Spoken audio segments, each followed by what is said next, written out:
Welcome to Eventful Endeavors, secrets to crafting the perfect celebration. If you're planning an event and looking for useful tips from industry experts, you're in the right place. So get ready to take some notes and we'll dive right in. This is Eventful Endeavors.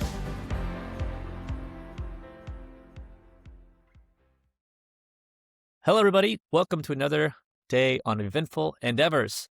Today, our guest, Shannon Tarrant, is the co-founder of Wedding Venue Map and a lifelong member of Central Florida wedding industry. She started off in off-site catering, visiting venues all over Orlando. She later became a wedding sales manager, guiding couples to choose the perfect venue for their big day. And seeing firsthand how much time and frustration venue searches caused, she combined her passions for helping couples with her love of supporting local businesses to help create weddingvenuemap.com. Shannon, welcome to the show. Oh, I'm so excited to be here and chat all things venue. We're excited to have you. Well, first, I got to start off with saying you have 20 years of experience. I mean, that kind of speaks for itself, right? It's been a wonderful ride. I've spent my entire career in the wedding industry here, specifically in our market in Central Florida. So lots of experience in that one avenue. Sure. Born and raised, or are you from out of state? I'm from out of state. I moved here in college. I'm originally from the Connecticut, up in the New England area, and moved down here for college in 2001. And then I just never left. I didn't want to leave the sunshine. So, I understand. Yeah, I it's said, cold no up there. more snow for me. This is where I'm meant to be. Sure, absolutely. So Wedding Venue Map is quite literally, but also I guess it's digital. It's a printed map that lists every venue with a defined geographical area and specifically Florida. But you guys list a little bit more info. It's not just a map. Yeah, we've got on the print map itself, we started from a place of print, being able to give people that visual representation of where the venues were. We color code them so it's just really what's indoor, outdoor, or both, because it's a way to give a little bit of a filter on the print map. But as we know, today's couples were looking for something a little more specific, and that ability to be able to really filter like they're on Zillow. I have 100 guests and I want an outdoor ceremony, indoor reception at a barn, farm, ranch, ballroom, like pick the space. So we built the website about 8 years ago with the ability to really filter through, helping to guide today's couples on finding. It's not about finding the quantity, it's about finding exactly what they're looking for. Meeting the needs first rather than just, here's everything that you need. It's everything you need, but nothing you don't, I guess. Yeah, because there were people who really wanted to have their dog at their wedding. And so sure. There was no capability to be able to filter by pet-friendly venues before. So just being able to give them that ability to find what it is they're specifically looking for and what's important to them. Absolutely. I was actually at a wedding last week, and during their ceremony, they had their dog actually bring out the wedding bands. It was really cool. I love that. I love that kind of stuff. Yeah, felines are where it's at. Well, something I found out right away of value for all of our listeners who are listening today is you guys are a free service. I mean, what the heck? That's amazing. I wish I just got married last month, and I wish I knew about you guys. I had no idea it was totally free. Yeah, it's really, that ability to be able to pair the couples with the spaces and vendors within the community that meet our quality standards, and the businesses do the investment on our side. And so that makes it a completely free resource for couples. So we joke and say We're like venue concierges, just being able to utilize the website. We get reached out to in the DMs all the time. We participate in about 25 wedding shows where we're having those one-on-one conversations. But it's really being able to just help guide them and narrow it down, because wedding planning is so overwhelming. It is. It absolutely is. There's a lot of savings appeal with your services. You guys have gathered like a lot of the. I noticed on your website you kind of gather the best deals, discounts to help couples kind of plan the perfect day without necessarily breaking the bank. You've had like a entire filter feature process, which has vendors, holiday specials. Can you tell us about the special offers and filters you guys have in place? Yeah, we know that when it comes to your wedding, there are certain categories that are maybe more important than others in terms of your prioritization, whether you're like, all I really care about is the food, or photography is the most important thing to you. And as you're deciding where to invest your money, you've got to kind of start making those choices of, I'm going to put a little bit more here, and if I could save a little bit over there. So we have a deals page on the website itself that our venue and vendor members have the ability and capacity to be able to share. Either it never expires, Inspires, special offer for couples who find out about them on Wedding Venue Map, or even like a limited time offer if they're running a special for the month or things like that. So it really allows, the couple searching the ability to stretch that budget a little bit further by sometimes it's a discount, but a lot of times it's some kind of value add where they get an extra bonus if they just mention that they saw it. Well, that's interesting. I've always been curious, in Florida, obviously we have reasonably weather as far as it's not cold like it is everywhere else, but during the summer, is summer a common booking time? Because it is so hot. Obviously, outdoor weddings might be not as appealing to young couples.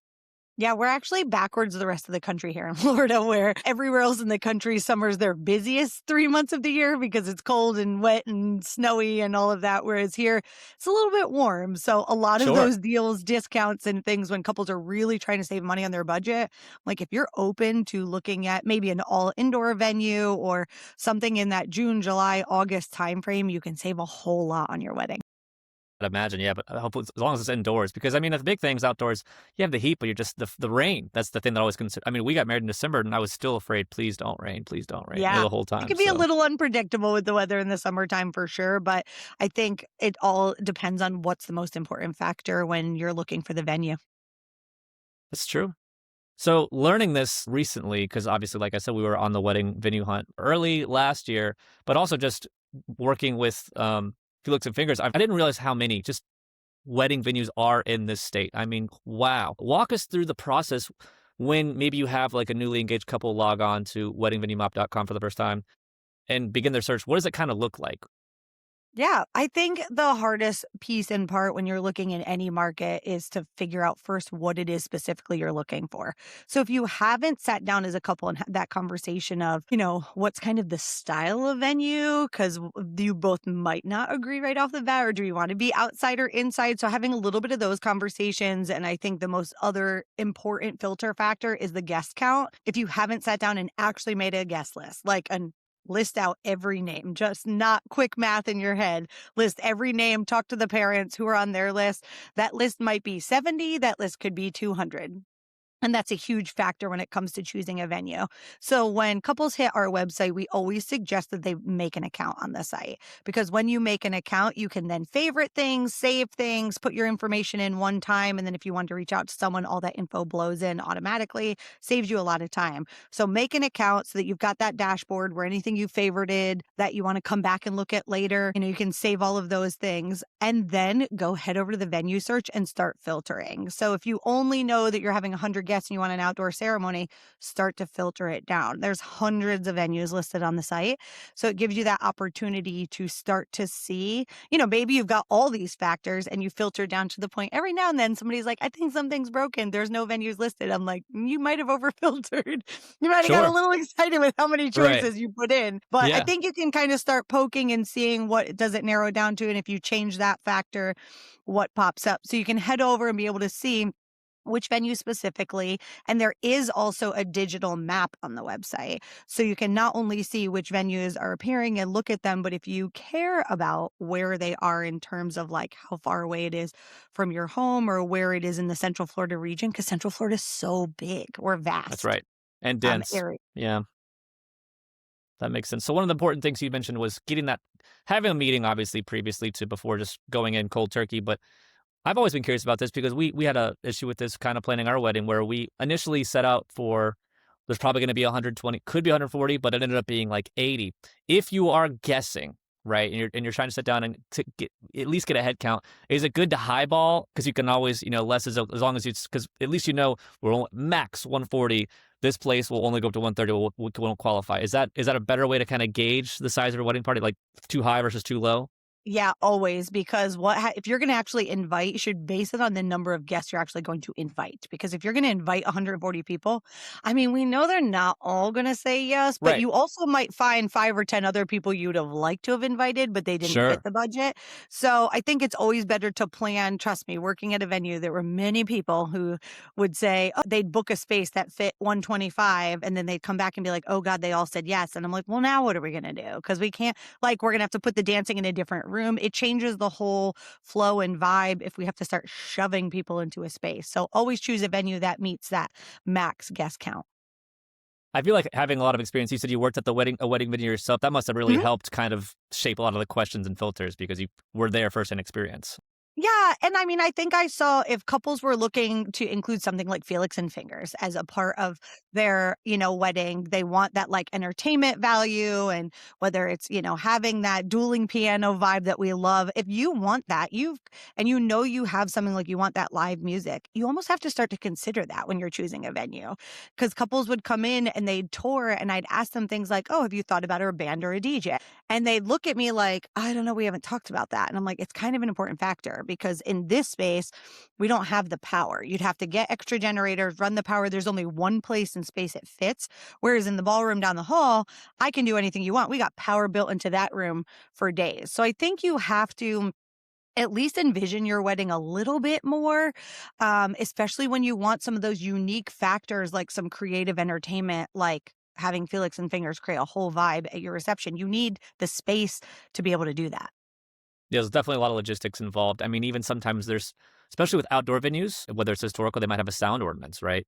Absolutely. There's factors that you wouldn't know to think of, which I know Right. makes it really hard because you don't know all the questions to ask and you maybe haven't thought that far ahead. But, that's those conversations when you newly engaged, like take some time to just have fun. Like don't run out and start looking at venues tomorrow. Like take some time, start having those conversations. What have you dreamed about? Like, I mean, I know most of my friends all had a Pinterest board long before they were engaged. So they already had a vision in their head. So it's kind of like, let's have those conversations together. Absolutely. I mean, we've talked about this a little bit already, but you mentioned that I think your website does have an entire blog with like 500 articles dedicated to helping them planning trips, tips, inspirational real weddings, like you said, like not a vision board, but Pinterest board Yeah, was that like the thing? inspo. Yeah. Yep. Yeah. Is there anything you'd recommend to couples do? Like, I guess we talked about it a little bit, but having meetings, but anything else before kind of like, would you recommend looking at a planner before or after perhaps? I don't know what the most tactical approach. Yeah, I think the hardest part is probably the money. I think having a general idea of your budget, which no one ever knows. There's a statistical average that if you were to Google or use ChatGPT, that you can just ask how much is the average wedding in this market in this year. Sure. In 2025, the average Central Florida wedding was like 32,000 and change for 130 guests. At least that gives you a data point that's like, it's a statistical data point. Don't freak out. You're like, I don't have 32,000. I get it. Not everybody's going to spend that, but you Yeah. need to know what is the average and have all those conversations with the money people. And I think that a planner, if it works in the budget to hire a planner for full service planning, is a wonderful factor if you've got a larger budget and you really need somebody to help guide you to maximize all the choices to really stretch that budget as far as you can. But I think at a bare minimum, you should look at having somebody do that wedding day management, month of, day of, whatever it's, called. Every planner calls it something different, but Sure. having someone to help. And if they're going to do that piece, a lot of times you're not booking it until after you choose the venue. So you can kind of look at the venue's preferred vendor lists and say, hey, which planners already know this space really well? They know the rules here. They work here often. So you can kind of look at the after fact. Absolutely. Yeah, one of the things that we had to deal with was I didn't know, still don't really entirely, I guess it's a venue to venue thing, the difference between preferred and non-preferred. I think obviously preferred means they've worked with them in the past and they have like, credibility and trust, but I never understood, is it a cardinal sin to book an out non-preferred vendor at like a wedding venue? Do you know anything about that? Yeah, I think there's a lot of different terminologies that float around. And if you're not in the event industry, it can get really confusing. Sure. So for most venues, some of them have a required list, meaning Got it. like a city-owned venue, they'll have a required catering list. Like you have to use these 6 caterers and you can't go off list. And in every other category, you can hire whoever you want as long as they have a business license and liability insurance. That might be the only limitation. So they might have a required list for one category and a preferred or no list on the other side. So required is required. You have to use whatever they put out there. Preferred is usually exactly what you said, that they have worked at the venue before. They've had a great experience with them. And compared to some of the others in the industry, they would love for their couples to hire them. And most venues have a pretty well-rounded preferred vendor list. So it gives you a lot of options to kind of look at, see who's the right fit, do a little bit of research. But there's a lot of venues now that are super hands-off, meaning you just book the venue and they say you can use anyone you want as long as they're licensed and insured. So I don't think it matters to go off list if it's allowed. Some venues now charge if you go off list. How would you wouldn't know all these things if you were a couple. So I don't think it's a bad thing to go off list. And you have to remember that things like Unique Entertainment, like Felix and Fingers, they might not think to put that on a list. The traditional wedding is like band or DJ, and they might not. Felix and Fingers doesn't really fall wholly in either one of those categories. It's kind of unique. So always just have the conversation with the venue to say, hey, have you ever heard of this business? Could you ask around some of the planners if you're looking to get that referral? Yeah, that makes sense. And I think you guys also have your own list of vendors you've worked with, as well as venues on Wedding Venue Map as well, correct? We do. We call them trusted vendors because every Ooh, I like that. vendor, we pre-vet them to make sure that they meet a similar criteria of what the venues would require. So meaning they have experience, they've got Google reviews, they're active on social media, they have a great website. We check venue references so they can't just join. They really have to meet their license and insured. So the same things that the venues are most likely going to look for and ask, we make sure that all of our vendors meet that so that our venue partners, our planner partners, we can confidently just refer couples to say, look, everybody on here meets our, list of requirements to be a quality vendor. So you can kind of confidently shop through that list to make sure that they're of a certain par of experience. That's fantastic. I mean, it's great. It's great that you guys have the trust. I like the trusted vendors. That's a good word. We need more of that. It's hard. I mean, there's a lot of amazing businesses here in Central Florida that we meet and we connect with, and they're like, we want to join. And we're like, well, you don't meet criteria. And many of them. You can't sit with us. I mean, it feels so gross sometimes that we have to do it, but we're really out to protect the couples. We're out to, because we've all seen it in the Facebook groups and things like that. People being like, oh, I hired this DJ and he canceled the week of my wedding. Like, no one on our list would ever do anything like that. Right. They wouldn't make those mistakes and those, because they know our reputation's on the line, their reputation. That's why we fully check through all of those things to make sure that wouldn't happen. And most of the times when we meet people and they don't meet criteria, a lot of times they just didn't know how important it was. We do a lot of educating, and they usually come back within a few months and they've elevated to check all the boxes and they're ready to go. They just, That's funny. Sometimes they need to know. Sure. Educating, it can sound, I don't know. I don't mean, it's definitely sometimes people have to learn, here's how it works here. It's not to be mean. It's just kind of help them, really help you guys. Well, and there's certain categories of vendor, like with music, you wouldn't ever think about going in somewhere, plugging into people's power and all of those things without liability insurance, right? But if you're a wedding officiant, you might be like, what do I need liability insurance for? Why would I need that? That's not a big deal. And I'm like, ooh, until you say the name wrong at the wedding, which I've seen, and it did not go well. I think that just educating the businesses and the couples why you should only be hiring vendors that carry liability insurance. It protects the couple, it protects them. Everyone's protected, and these are the quality standards that it might budget wise, you might save a little bit by going off book, but is the headache there? Are you sure they're going to show up? Things like that. Yeah, that totally makes sense. And they can, are you guys accessible? For example, is there a customer, it's customer service, but can they reach out to you and ask questions about that, through the website as well? Yeah, we find that most of the times the conversations for those questions live in the DMs on Instagram.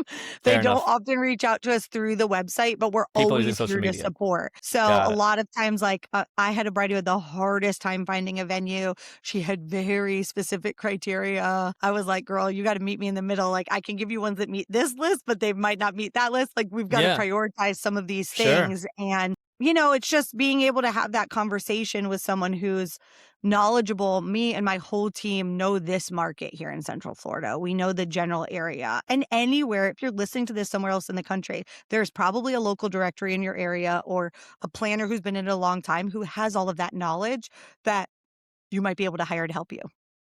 Yeah. We just do it for free. And you had me at free.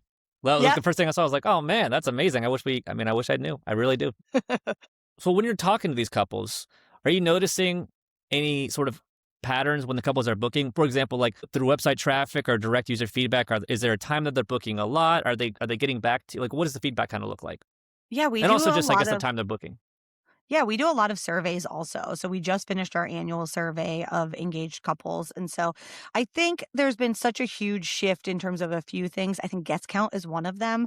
A lot, that kind of middle has fallen out a little bit. So meaning a lot of the weddings are a lot smaller, under 80 guests, or they're much bigger, over 150. So not that there's no one in the middle, but I think budgets have started to dictate a little bit. You either have the money to spend and you do the bigger wedding, or you're really trying to have the best wedding you can with the budget you can. So I think those people are being like, oh, I'm having a small wedding. I'm like, girl, that's like the normal at this point. So Yeah. I think guest count sizes has been one of them.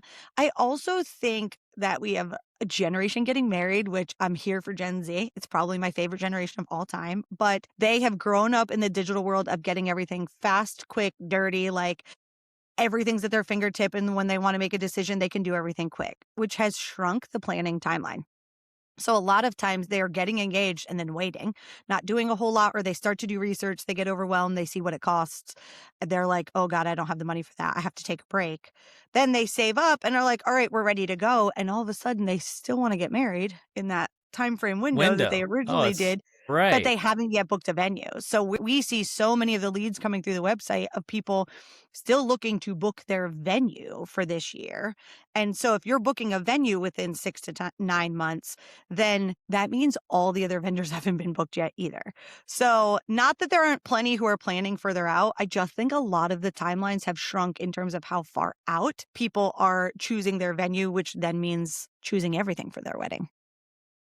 So it may go back to our point earlier, before you even do anything, get a head count and also maybe book a venue sooner than later down the line so you can give yourself more time to work with.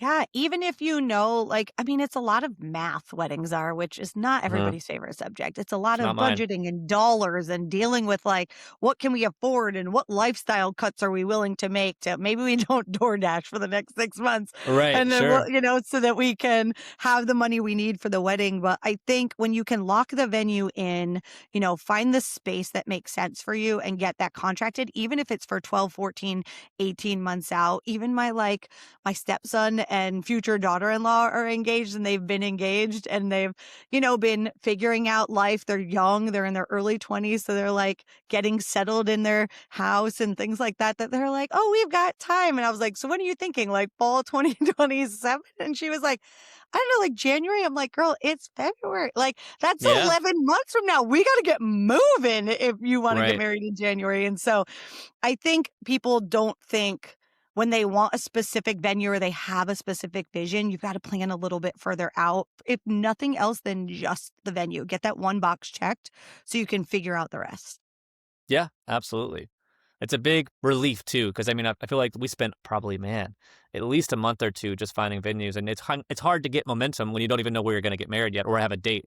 So I feel like it's not gravy after that, but it's definitely a big first step in the right Well, and direction. you've got to think that like it's kind of like shopping for anything. Like when you were if you've ever shopped for a house or tried to find an apartment, it's a process, right? You find something that you want to see, and then you reach out to them, and maybe they don't tour on the weekends because they're busy, and then you're like, well, I'm gonna Right. have to take a day off of work, and then so you think you can just take 3 days off and go tour all the venues, and their schedule doesn't align with your schedule. It takes time, and so if couples on average are touring 5 to 7 spaces, that could take 2 to 3 months to get them. If you really want to see them all, if you don't find the one and you really want to see them all, it could take a few months and of just getting those appointments in. But you're right. The venue dictates the backdrop of everything and really even the rest of the availability of the budget. Because if the venue has venue, food, beverage, well, you've checked a bunch of boxes. If you've only done venue and now you have to go find catering and bar and all the other vendors, like it dictates the backdrop of the rest of it. So you kind of got to get that first box checked. Absolutely. Well, I know you guys book a lot of you're a resource for a lot of people that are getting married, but you also, I believe you guys book venues for private events, public events. Tell us more about that. Yeah, I think one of the best things that couples planning and people in the industry don't always realize is that the wedding industry in any city is such an incredible community. We all work together on event day to literally help people have the best day of their life that they've Yeah, probably had so far, the biggest party they've ever thrown. And sure. so through that builds long-term relationships. Like my relationship with Felix and Fingers, Nate and I became besties at an event. Like there's just, we've become this community of people who, we we work together, we play together, we do business together, we network, and it's a lot of small businesses. So we host monthly networking events in that ability for really couples, it's couples to be able to work with people who love working together, right? So that they can get those referrals from that side. It's not events specifically for the couples. We host our own networking events, and then we partner and promote all the local planning events. So there's wedding shows in the market, there's venue open houses, there's fun date nights. So we kind of help support the couples finding all of those events. We don't plan couples events ourselves. We plan business to business events to really be able to grow that community, to make it easier for the couples when they meet a DJ. That DJ can help them recommend a photographer, a florist, a caterer, a cake person. So we really kind of build and keep that community close. The community aspect definitely helps everybody, right? And yeah, it creates camaraderie, I'd imagine, too, lifelong relationships. This kind of circles actually perfectly my next question. So what is your favorite? Is this your favorite thing, or what is your favorite thing about getting to work in this industry full time? Yeah, I think weddings are so stressful. Like I said, it's usually the first time you've ever planned an event that big. But my favorite thing about our industry is it is really that ability for the professionals that you hire to really love what they do. Like we all love, you don't work in weddings on the event side of the world. There's so many people in photography who start in weddings and they're like, I'm done with weddings. And they go on to family or corporate or Sure. commercial work. You don't continue to work with weddings if you don't love. And so we have such an amazing wedding industry within our market that really does love, and they love raising the bar and pushing styles and trends forward and thinking outside the box and really just delivering on an exceptional experience for every single wedding. And my favorite part is when someone submits those real weddings and our members and planners and vendors send us the work, and you can see the culmination of everybody's work come together to have the best day ever. That's amazing. I mean, it definitely is always authentic when you can tell someone really loves what they do, and you love. So you're in the right business in the right time. That's amazing. Shannon, thanks for being a guest on our podcast today. It's been an absolute pleasure. To find you guys, I think the best way is weddingvenuemap.com. Any other places on social media you'd like to shout out? Yeah, we're pretty active or on Instagram on Wedding Venue Map. If you're in the Central Florida area, you can always reach out to us, DM us, take a look at the site, create an account. But even for people not in the area, if the blog is such a great opportunity, we really try to be like down, dirty, direct, honest. I know how hard it is. So the honest advice that I'd give you in front of me is the same way we write our blog posts. Awesome. Well, anyway, all my listeners, go check out weddingvenuemap.com. It's got a lot of resources. I was actually looking this up doing my prep, and I was like, I wish I knew about you guys previously. But again, Shannon, thank you so much for being a guest on our show today. It was an absolute pleasure. Thank you. Excited to help however we can. Awesome. Thanks for listening to another episode of Eventful Endeavors, Secrets to Crafting the Perfect Celebration. We hope to have left you with some actionable ideas for your own event. If you like the show, please subscribe and definitely leave us a review. We read every comment. So until next time, happy planning and see you soon on Eventful Endeavors.